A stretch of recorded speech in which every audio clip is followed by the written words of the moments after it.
আগে আগে বাঁচাতে হয়, রোগীকে বাঁচাতে হয়, তারপরে রোগীর উপর এক্সপেরিমেন্ট চালানো হয়। আপনি অপারেশন করুন কি, আইসিইউ রোগীর অপারেশন কিভাবে করবেন? আগে তো রোগীর স্বাভাবিক অবস্থায় ফিরিয়ে নিয়ে আসতে হবে, তারপর তার উপর এক্সপেরিমেন্ট করবেন। মোট কথা হচ্ছে আমরা একটা ক্রান্তিকাল পার করতেছি। এই ক্রান্তিকালে তার উচিত ছিল যে ক্যাপিটাল মার্কেট ইন্ডেক্স না কমুক, আগে ইন্ডেক্সে আপনি বিনিয়োগকারীদেরকে আশ্বস্ত করেন, শেয়ার প্রাইস ফল না করুক, এরপর আপনি ডিসিশন নেন। যখন দেখবেন যে না, পাবলিকের তাদের ডিসিশনের প্রতি বিনিয়োগকারীদের আস্থা আছে, তখন তারা যে কোনো ডিসিশন নিতে পারে। ঠিক আছে, এবং অবশ্যই এমন ডিসিশন নিতে হবে যে ডিসিশনে বিনিয়োগকারী ক্ষতিগ্রস্ত না হয়। এবং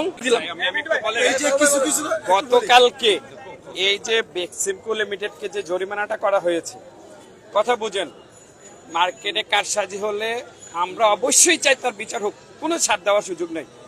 বাট উনি যখন এই জরিমানাটা করছে, করার পরে বড় বড় কিছু কথিত ব্রোকারেজ হাউস যারা টপ লিস্টে থাকে তাদের সাথে তো ওনার যোগাযোগ সবচেয়ে বেশি, হয়তো চেয়ারের কারণে যোগাযোগটা হয়। বাট ওখানে পার্সোনালি ওনাকে জিজ্ঞেস করা হয়েছিল যে আপনি যে এত বড় জরিমানাটা করলেন, এটার একটা নেগেটিভ ইম্প্যাক্ট তো বাজারে পড়বে, ইন্ডেক্স কমবে, বাজারে রেট কমবে। উত্তরে উনি বলেছে আপনারা ইচ্ছা করলে বড় বড় হাউসে যারা তাদের সাথে কথা বলে নিতে পারেন। উনি বলছে বাজার ইন্ডেক্স কত নামলো আমার দেখার দরকার নাই, গত 16 বছরে অনিয়ম দুর্নীতি বের করে জরিমানা করবে। এটা কি জরিমানার বাজার এখন? আপনি ইসলামী ব্যাংকের, আমি বলি 30 টাকার শেয়ার 15 দিনে 70 টাকা হলো, তখন তো ধরলেন না? নগদ ঘটনা।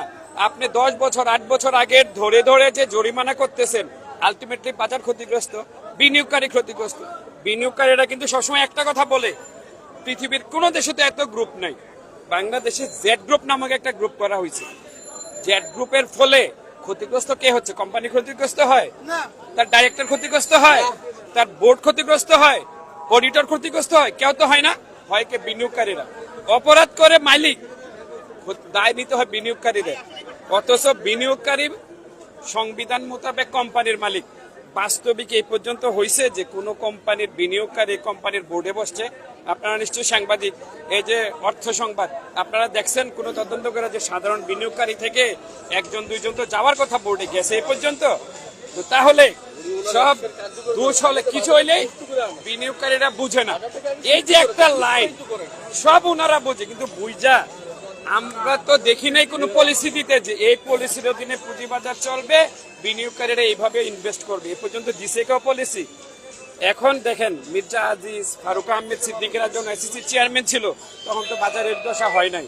শুরু তো হলো 2010 থেকে, যখন একজন কি ওই ঘুরা ফিরা একই কথা ঢাকা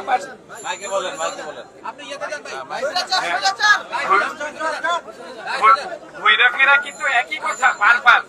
গত 16 বছর ধরে ঢাকা ভার্সিটির অর্থনীতির অধ্যাপক, ফাইন্যান্সের অধ্যাপক, ওনাদেরকে ধৈর্য নিয়ে এসএসসি চেয়ারে বসাই দেওয়া হয় কেন ভাই?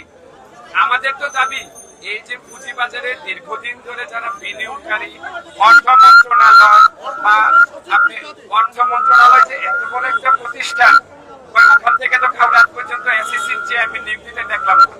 অথচ বাইরে থেকে ধৈর্য নিয়ে দেওয়া হয়। এতে করে কি হয় যে এসএসসির যারা স্টাফ এদের সাথেও এক দ্বন্দ্ব তৈরি। রিসেন্টলি আপনারা দেখছেন শিবলির আমলে 250 লোক নিয়োগ দেওয়া গেছে, যেগুলো দরকার ছিল না।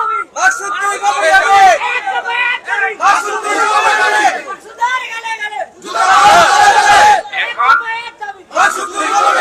আমাদের দাবি হলো পুঁজিবাজার বুঝে এমন একটা লোককে নিয়ন্ত্রণ সংস্থার দায়িত্ব দিতে হবে। কথা বুঝেন, ওই বিদেশে প্রশিক্ষক, অর্থনৈতিক ইকোনমিস্ট, ওয়ার্ল্ড ব্যাংকের কাছে এগুলা দিয়ে কিন্তু অর্থনীতি চলবে, পুঁজিবাজার দিয়ে চলে না। আমরা তো বেশ 15 বছর 16 বছর ধরেই দেখতেছি, বিশেষ করে গত 1.5 মাসেও দেখতেছি। আপনি পুঁজিবাজারে আমাদের বিনিয়োগকারীদের আরেকটা হতাশার জায়গা দেখেন। আজকে যখন আমরা মতিঝিলে মিছিল করছিলাম, পুলিশ যাই আমাদেরকে বলল আপনার ডিএসসি তে যাইয়া আপনাদের দাবি দেন। কার কাছে দিব? ডিএসসি তো চেয়ারম্যান নাই, আছে ভাই চেয়ারম্যান?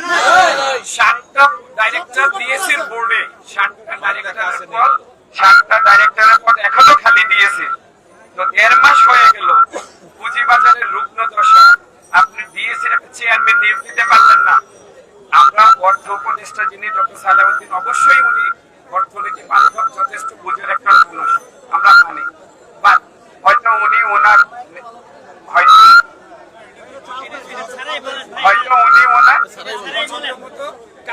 পাচ্ছে না।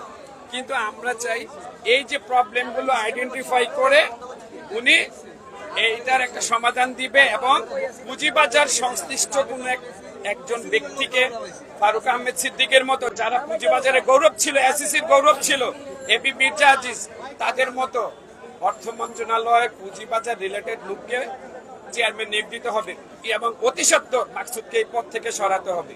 সরিয়ে ডিএসসির বোর্ড আগামী 72 ঘন্টার মধ্যে ডিএসসির বোর্ড মানে পুনর্গঠন, গঠনই তো নয়, পুনর্গঠন হবে থেকে চেয়ারম্যান সহ 7 জন ডাইরেক্টর নিয়োগ দিতে হবে। এই জিনিসগুলো আমাদের অতি সত্বর আগামী 72 ঘন্টার মধ্যেই করতে হবে। আজকে মতিঝিল বেশ কয়েক দফা হচ্ছে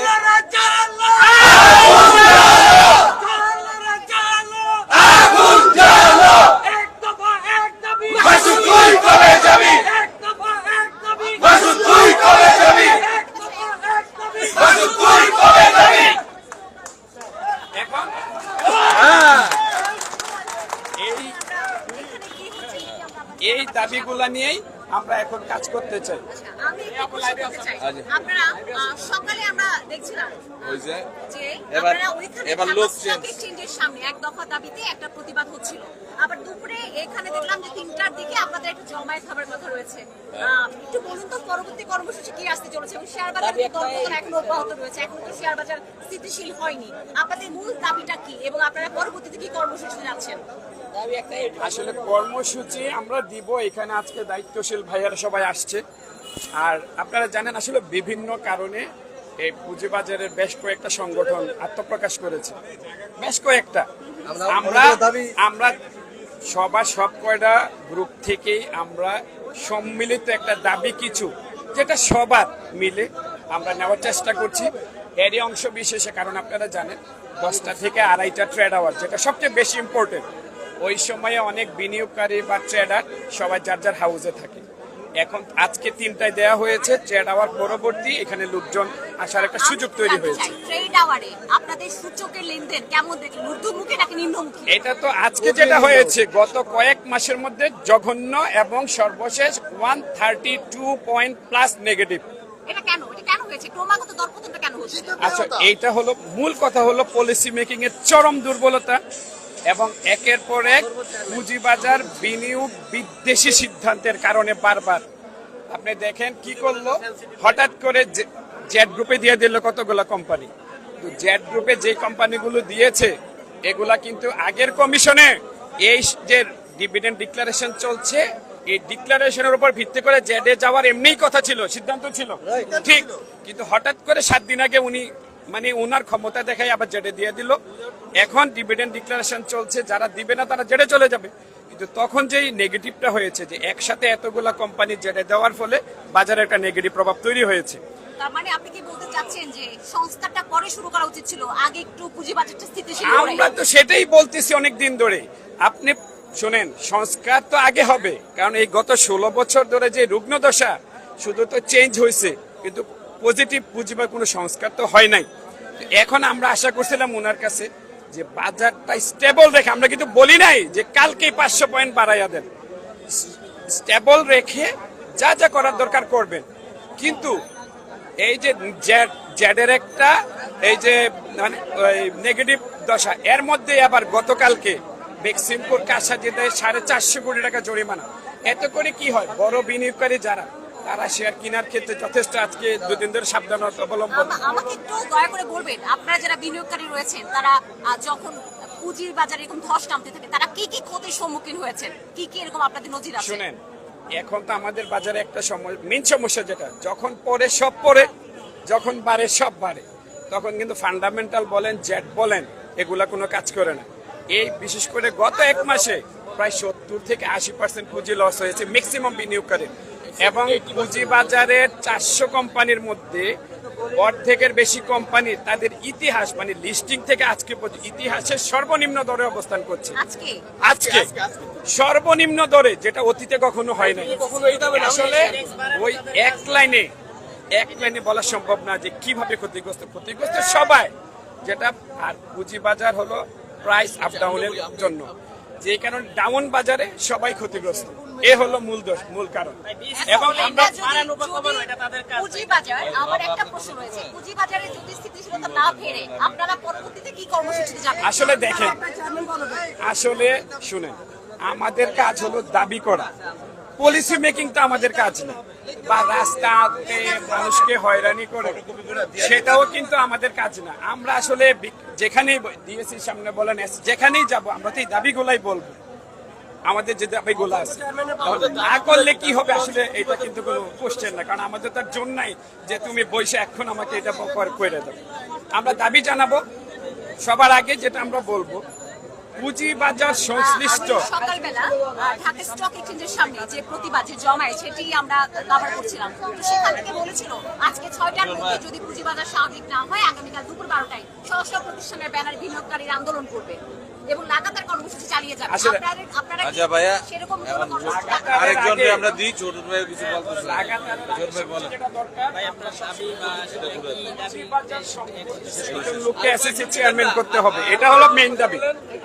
যে ওই ঢাকা বিশ্ববিদ্যালয়ের ফাইন্যান্স এবং অ্যাকাউন্টের প্রফেসরের না বসাই দিলে হবে না, যারা পুঁজিবাজার বুঝে তাদের মধ্য থেকে একজনকে চেয়ারম্যান নিয়োগ করতে হবে। এবং অতি সত্বর ঢাকা স্টক এক্সচেঞ্জের যেই বোর্ড, চেয়ারম্যান সহ 7 জন পরিচালকের পদ এখনো খালি, সেটা অতি সত্বর পূরণ করার জন্য আমরা সরকারের কাছে দাবি করছি।